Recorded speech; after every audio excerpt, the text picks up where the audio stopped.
Passage is Matthew 27, 9 to 10. Okay, started faster. 27, 9 to 10. So I said first. Then what was it? I said 30 pieces of silver, the price set on him by the people of Israel. 27, 9. What are you doing? 27, 9 to 10. Yeah, I was reading 10 there. and they used them to buy the potter's field, the Lord commanded me. Yell it out. Yeah, yell it out. 9 and 10, come on. Okay, so we've got like the 20 pieces of 30 pieces. or 30 pieces of silver. Ready? Textual variant.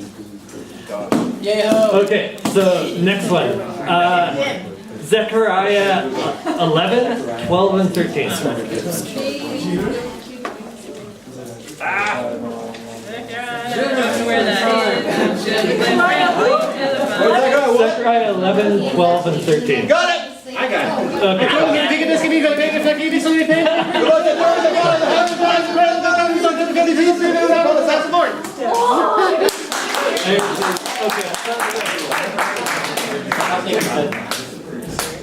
So yeah, that's actually a passage that Matthew seems to be alluding to. So next one is Luke 23:34. Got it. So, Jesus said, Father, forgive us, for they know not what they are doing, and they divided up this crowd close by casting lots. That's it. I'm not Next kidding. one, sorry, it's like mostly a New Testament talk.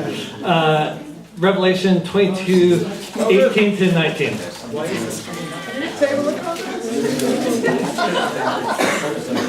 I want everyone who hears the words of the prophecy of this scroll, if anyone adds anything to them, God will add to that person the plague described in this scroll. And if anyone takes the words away from this scroll of prophecy, God will take away that person and any share of the tree of life and the holy city, which are described in this scroll. Okay, so this was actually a warning to scribes that if they change the text, they'll be damned. Anyway. Next one is John 5:4.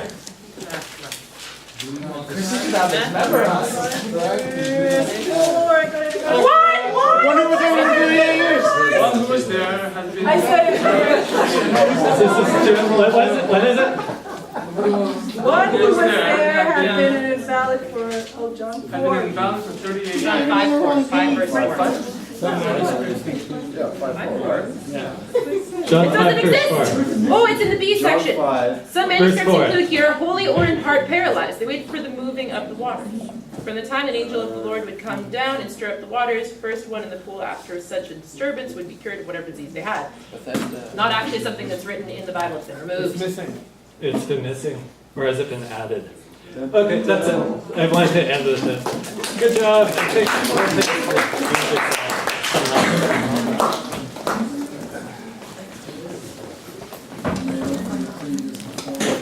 So, this is a question. Why can we trust the Bible? No, here's what some people have said about like whether the Bible is trustworthy. So, Penn and Teller, who are comedians and magicians, said the characters and events depicted in the Bible are fictitious, and any similarity to actual persons living or dead is purely coincidental. Okay, so that's one view. Another one, this is a more serious scholar, and Bart Ehrman, who used to be a Christian, he became agnostic. There are more differences than there are words in the New Testament. Most of these differences are completely immaterial and insignificant. A good portion of them simply show us, and there I have a textual variant, US says, that scribes in antiquity could spell no better than most people can today, and they didn't even have dictionaries, let alone spell check. I had spell check, I still got us wrong. Here's another person who's in the opposite position. It's J. Warner Wallace, who was actually a specialist who fought crimes. He basically studied crime scenes, so he's used to eyewitness testimonies. And he used to be an atheist, and he became a Christian. When I was an atheist, this was one of my prime complaints about the Bible. And I discovered that very few Christians were even aware of the fact that these additions existed. I shook the faith of many of my Christian friends simply by demonstrating that these passages were not in the original biblical text, such as the missing John 5:4. Now, I'm going to do a slight aside here. I do believe that the Bible was inspired by God. And this is often the view of inspiration we had. I use this same picture last time I spoke, that God in his divine spirit dictated precisely what Paul or what the gospel writers would write. But to the people who were writing it down, it seemed more like it was written by humans. So it sort of didn't quite look like this. I'm not saying that it's not inspired by God. I'm saying that God worked through these people. But the people were studious. They were studying, they were looking through histories, and so I wanted to find a different picture of what it might look like. And so here's a picture of Paul writing a gospel in 2 Corinthians.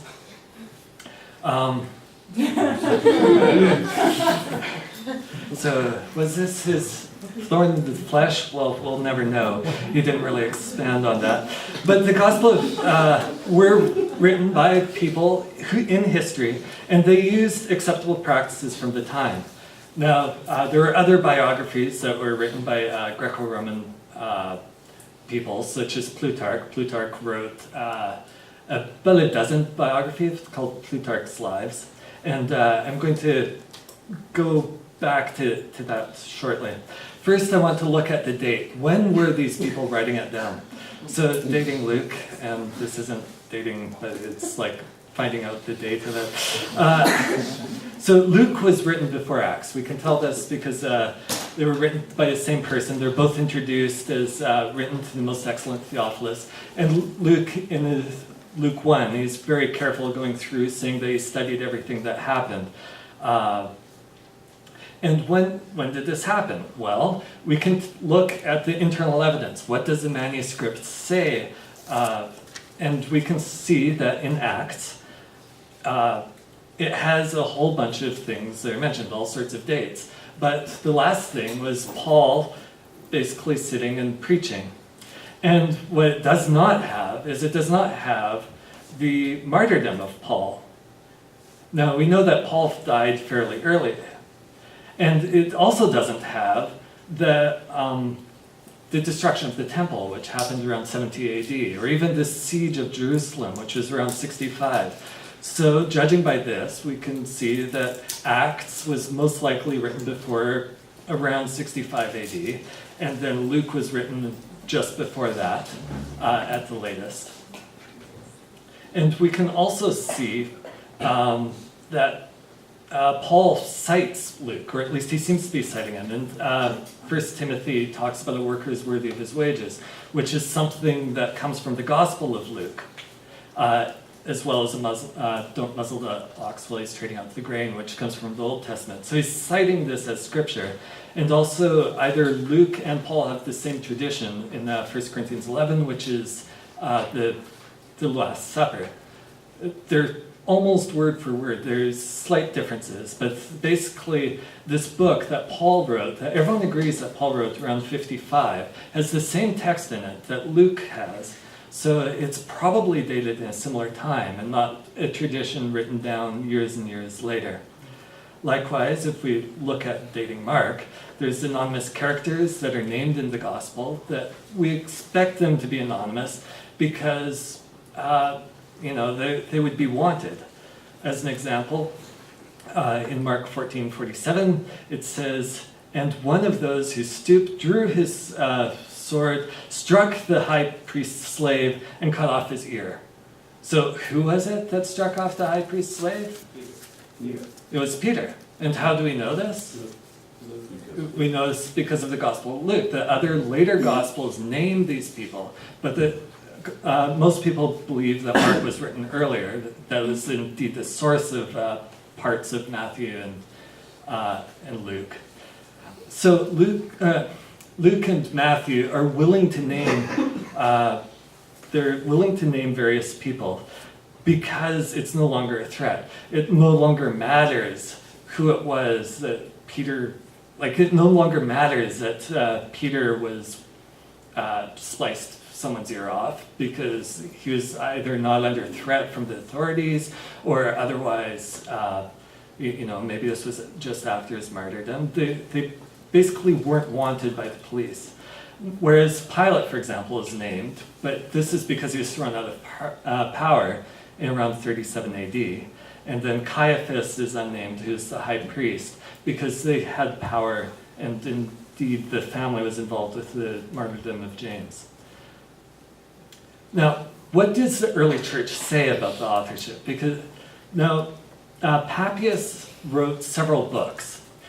He was an early church father, and unfortunately all 5 of his books are gone. We don't have them anymore. However, Eusebius, who's another later church father, quotes Papias when he looks and tries to figure out, who was Mark? Like, Mark wasn't one of the apostles, so who was this person?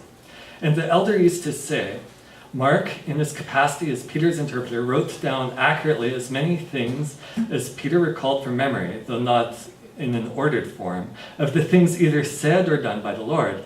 For Mark neither heard the Lord nor accepted him, but later, as I said, he heard Peter.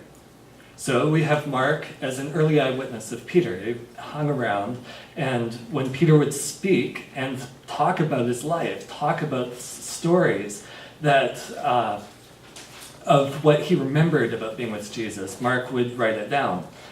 And Mark was very careful to write everything down in the same way as what Peter said, but he was not all that careful about doing everything in the right order. So in Matthew, later in the same passage by Papias, he says, therefore Matthew put down words in an ordered arrangement into Hebrew language. Possibly it could be a Hebrew style instead of Hebrew language, but probably it was the Hebrew language. But each person interpreted them as best he could. So later on, Papias also talks about the authorship of John.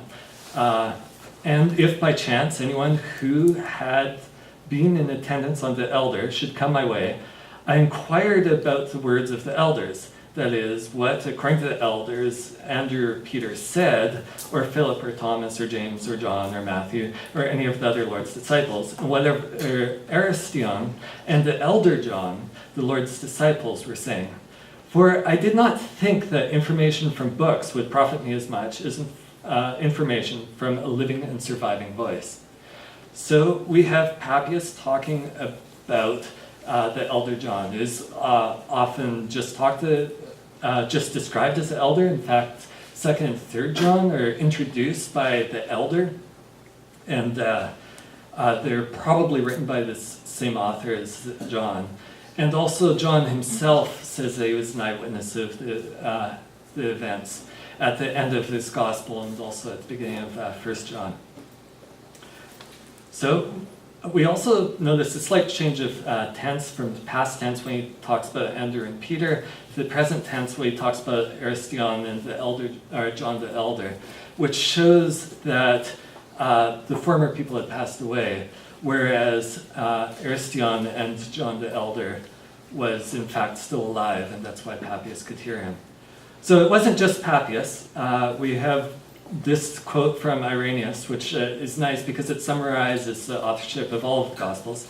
So Matthew published a written gospel among the Hebrews in their own language, while Peter and Paul were preaching in Rome and founded the church. And after their departure, Mark, the disciple and interpreter of Peter, did also hand down to us in writing what had been preached by Peter.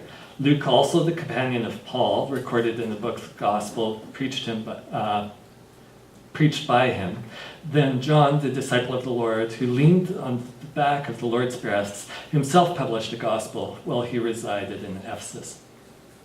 So we have a very, very early church tradition that shows that all of the gospels are in fact written by who they claim to be written by.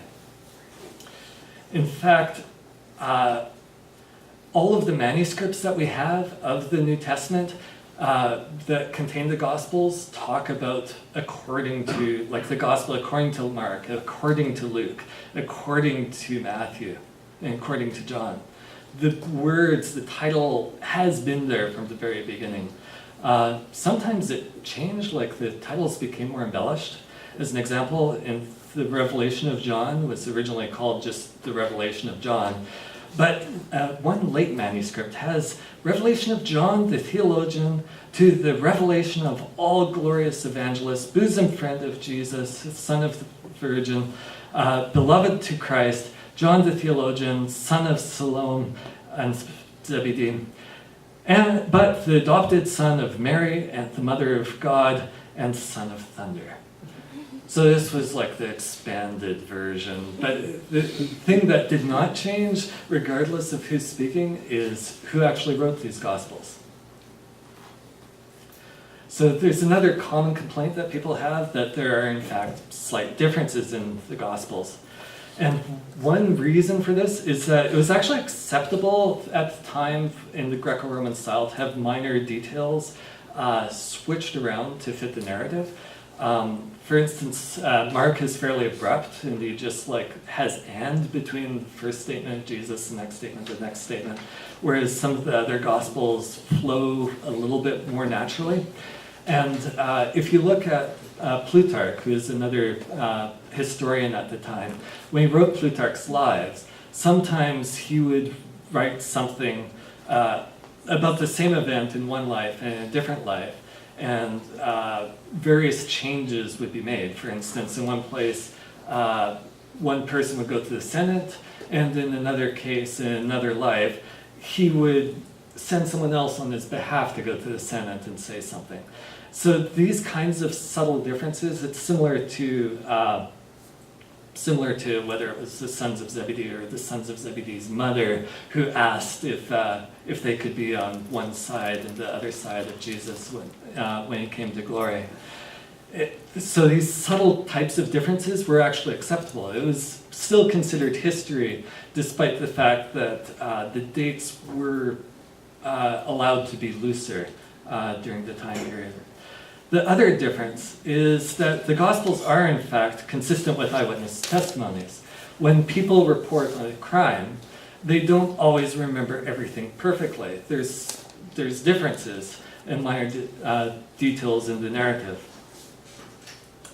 One example is, here we have in the Gospel of Matthew, then they spit on his face and beat him, and others slapped him and said, "Prophesy to us, Messiah, who hit you?"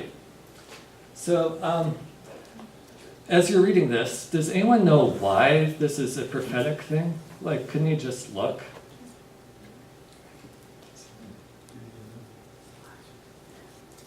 Anyone? Okay. He was blindfolded. He was blindfolded, but does it say he was blindfolded? In another gospel. Okay, so in another gospel, it says, so in Luke, it's perfect, it's the correct answer. The men who were holding Jesus started mocking him and beating him. And after blindfolding him, they said, they kept asking, "Prophesy, who hit you?" And now all of a sudden this story makes perfect sense, whereas it didn't quite make sense in the other gospel. And this type of a thing is consistent with when people give eyewitness testimonies, saying, it doesn't make sense until you get the narrative of everyone involved. So, as mentioned, the differences in the Gospels can be explained because it's Greco-Roman style. And then the example I gave was from J. Warner Wallace, who used to be a crime scene investigator and wrote Cold Case of Christianity. And he says that it's consistent with modern testimonies. He also gives an example where he showed up at a crime scene about an hour after it happened. And the three people who were witnesses were put together in the back seat of a police car. And as a result, they talked to each other. And when he interviewed them one by one, they gave one story instead of three stories. So in this case, it shows that there's no collusion, that Matthew, Mark, Luke, and John, they did borrow from each other, but they were giving distinct testimonies. John was filling in the parts that Matthew and Mark and John, and Luke left out, for example. So the next question is, what about the actual texts? So this here is a picture of one of the earliest scraps that we have from the Bible. This is the papyrus P52. It's dated around 150 AD, and it's actually from John's Gospel, which was once considered the latest Gospel You can figure out how it's dated based on carbon dating, and also based on the style of the writing. I can't figure that out, but I guess if you have enough of these manuscripts where some of them you know the date and others you don't, then you can figure it out from the style. And then this, it may have been part of a scroll, it could have been part of a codex, which is basically an old word for a book. But it's probably a scroll. It was written on papyrus, which was interesting because papyrus was a plant that grew on the Nile of Egypt. And you take it and prepare it, and then take a bunch of the grains of papyrus one way and then a bunch of the other way and smash them together to get basically an early form of paper. One interesting thing is it's easier to write on one side than the other because you want like a whole bunch of horizontal columns from the papyrus rather than a whole bunch of vertical ones where you're trying to write on it. So the other common early form of paper that they had was parchment. So this is a picture of the Codex Vaticanus, which is part of the Vatican Library. It's dated from the 4th century AD, so it's around 350. And yeah, it's Greek to me too. And it's basically leather. So it's instead of just having a leather front cover like you do on some modern Bibles, every single page was made out of leather, and it made it easier to write on the back side of it. Often you'd have the front side, which was more leather, facing another front side, which was leather, and then on the other side you'd have more of a suede, so like the back of the skin, and so you'd try to keep the fronts facing each other, which were glossier, and then the suede parts. Now, one interesting thing about this particular document is it's got, so this is a close-up of the same page. It's a different photograph, which is why the coloring is different. So what is this? It's like right there in between the two columns. It's like, what is it? And the answer is, it's something written by a scribe. It says, ignorant and wicked, leave the old, don't change. So why was he writing this? And the answer is the text, which is from Hebrews chapter 1, I think it's the 2nd verse, says, Christ manifests all things by his word of his power, by the word of his power. So the Greek word phaneron is existent in this text. But we find that almost every other text that we have says pharon instead of phaneron, which is Christ bears all things by the work of his power. And so this is another ancient text from about the same time. And it's also a codex written on parchment. And this is Codex Sinaiticus. And it says Christ bears all things by the word of his power. And so what's interesting is the evil scribe, according to this, actually fixed the text. He was actually improving the reading. And yet, the person who wrote this changed it back again because it was easy to wipe out the, it's almost like a chalkboard. You could wash the ink off and then replace it with what you want. So the evil scribe was actually fixing the textual variant. There's various other things, like often at the end of documents, scribes would write stuff. One common thing was they'd write, as travelers rejoice to see their home country, so also is the end of a book to those who toil in writing. So these were the scribes who were meticulously copying it. And it makes sense because it's like writing lines in school. You just do not want to handwrite everything. The other thing you can see in this text is there's not really spaces between the words. So would someone like to say what this says? God is not here. God is now here. Okay, any other ideas? God is nowhere. God is nowhere. Okay, so how do you tell the difference? God is now here. So you have to be able to tell from the context. From the context, indeed, what's going on. So this is the one of the problems that crops up. Another problem that's kind of similar to this is even even numbers were represented by letters, so that can be difficult. So how do you make sense of all of this? If people are changing the texts, how do you get back to what the original said? So here's an example that I read about. Let's say my girlfriend's car broke down and she wanted to meet with me to borrow $500. And let's say that I texted her, but I texted her on like a phone without a keyboard. And so I ended up texting her, I got the %0 you needed. Please meet me at the Java U on Union tomorrow at 4 p.m.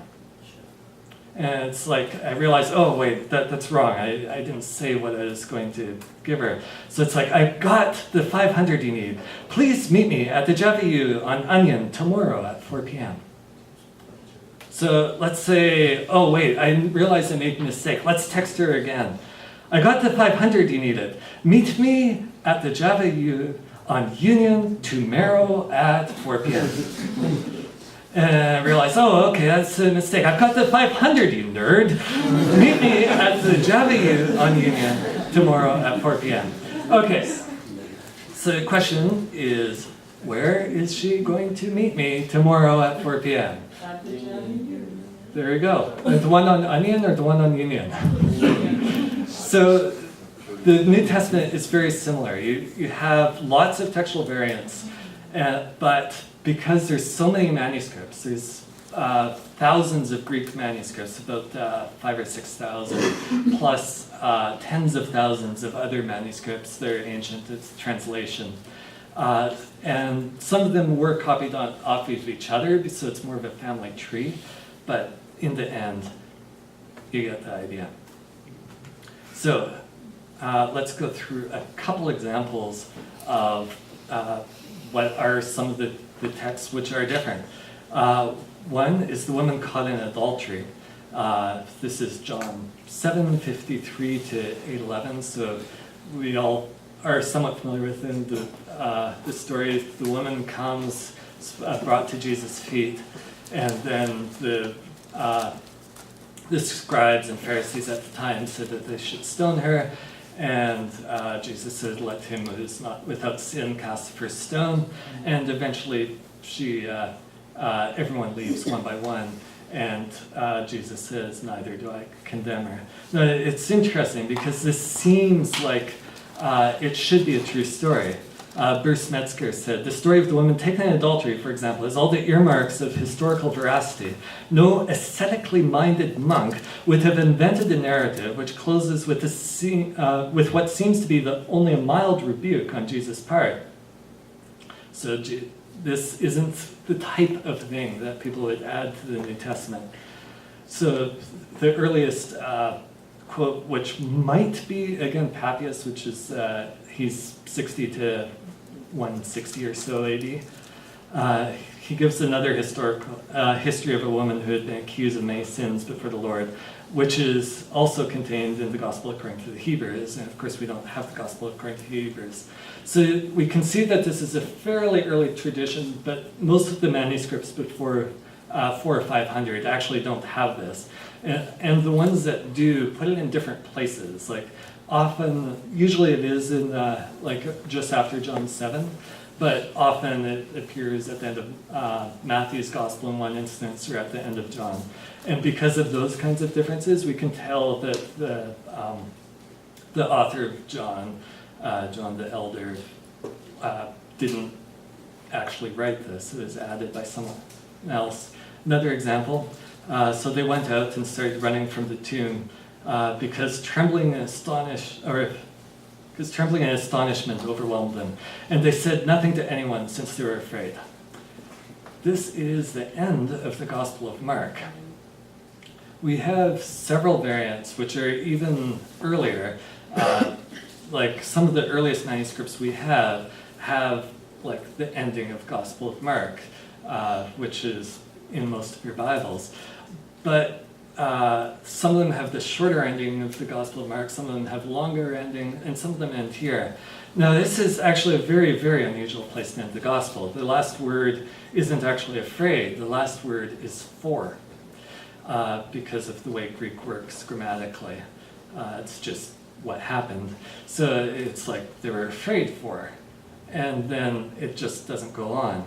Now, so what happened? Everyone's got a different theory about what happened. One example is maybe he died, like right there. It's possible. Like if you look at one more recent, although not recent example, is the Art of Fugue by Bach. Like it goes on, and then it ends, and it's the point where Bach's son says this is where he died. And you can tell that it's not a normal ending. It just like kind of dangles. So this could be why. Another possibility is one of the early copies had a missing leaf, like the last page for whatever reason was missing. And there's one theory that perhaps perhaps Mark actually intended the reader to fill in the details because it was an early gospel. So it would often be read by people who themselves had witnessed or knew someone who had witnessed the resurrection. I like the idea, but I don't think he'd end on 4. But yeah, one thing, like the long ending is very, very early as well. But if you notice, the 16 verse 8 is after the resurrection. Like Jesus' body is missing, and the angels came and told the women at the tomb that that he was alive. So we have in both the long ending and the short ending of Mark, and plus Mark itself, as separate witnesses almost that there was a resurrection of Jesus. Another example, then what was spoken through the prophet Jeremiah was fulfilled. They took the 30 pieces of silver, the price of him whose price was set by the Israelites, 10, and they gave them and he gave them for the potter's field as the Lord directed me. I don't know if I think the 10 was a verse number and I just accidentally copied it.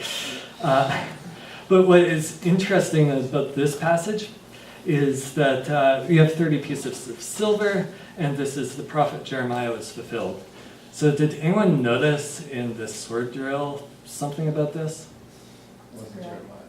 It wasn't Jeremiah. It was in fact Zechariah. So what do we do? Like, this is one example where all of our current Bibles have Jeremiah instead of Zechariah. But occasionally there's an old Greek manuscript that has the prophet Zechariah, or he just says the prophet.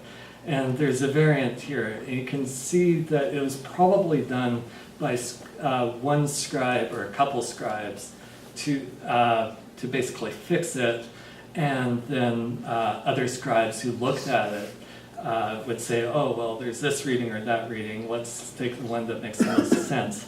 And this happens a lot with grammatical errors, like the spellings would change a little bit from one copy to the next.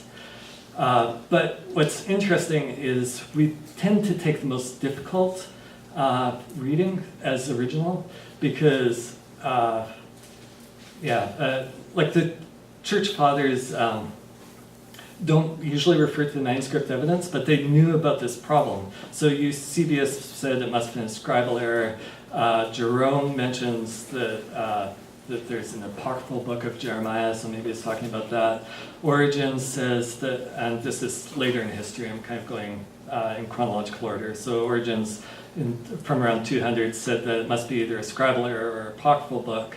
And then Augustine, who's around 400, accepts more difficult reading because it's more difficult. He realizes, why would a scribe change from Zechariah to Jeremiah when they could just like copy it, whereas changing it the other way kind of makes more sense.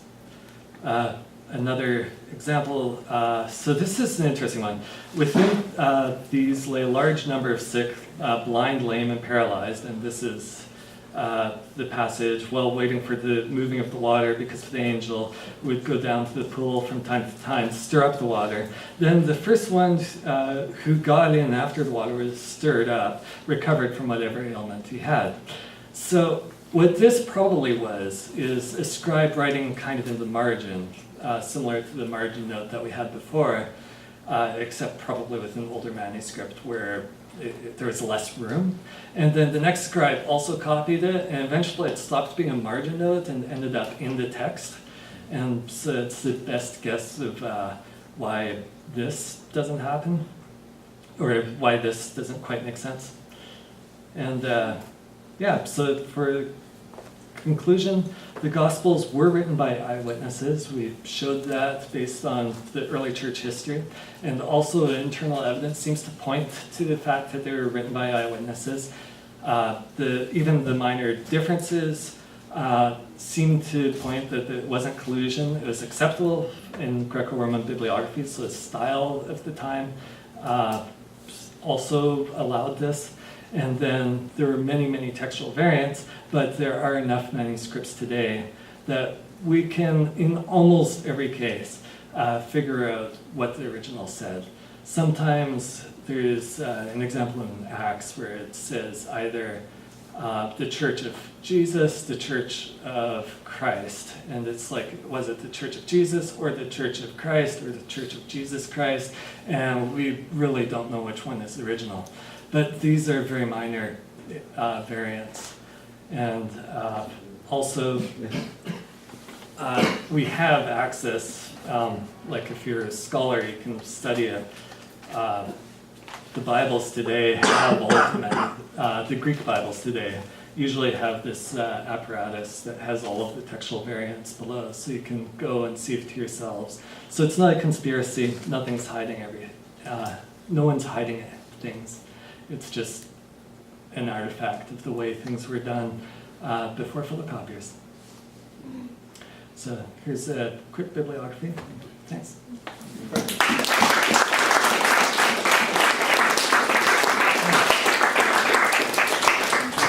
So Nathan's going to do, in his group, he is open to a Q&A session. So he's going to be in this room. Well, I guess you should go to the bigger room, because I'm thinking more people will want to come. So what's the biggest? This will be the biggest room, actually. So Nathan will be in room A, if you want to go and do Bible study with Nathan. Question and answer with Nathan. Jess is